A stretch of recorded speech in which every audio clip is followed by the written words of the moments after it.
In Robert Frost's poem, The Woodpile, the speaker is out walking on a gray day in a frozen swamp. The snow is deep and holds him except where his foot breaks through now and then. Since the trees are all alike, it's hard to say where he is except far from home. When a small bird appears, the speaker follows it. This cautious bird stays one tree ahead of the speaker until they come upon a pile of wood in the snow. Then the bird disappears behind the pile. The cord of wood has been meticulously cut and stacked. What's mysterious is that there are no tracks or footprints in the snow to indicate that the wood is being used. The speaker sees that the stacked wood is bound in clematis and is part of an earlier cutting, maybe years earlier.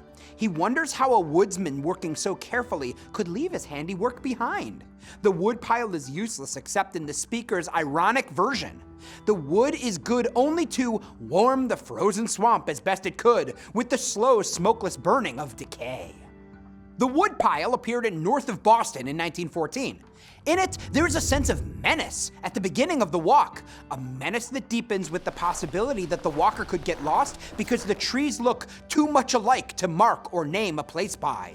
The speaker is uncertain where he is except just far from home. There are no tracks or footprints in the snow around the woodpile. It appears to have been abandoned, and the speaker wonders at the careful worker who has lost interest in the product of his labors. The purpose of the useless wood, far from a useful fireplace, is to warm the frozen swamp as best it could with the slow, smokeless burning of decay. The rhythms of everyday speech present the unsolved mystery, the lost history of the woodpile and its maker. The menace that began the poem has descended into resignation.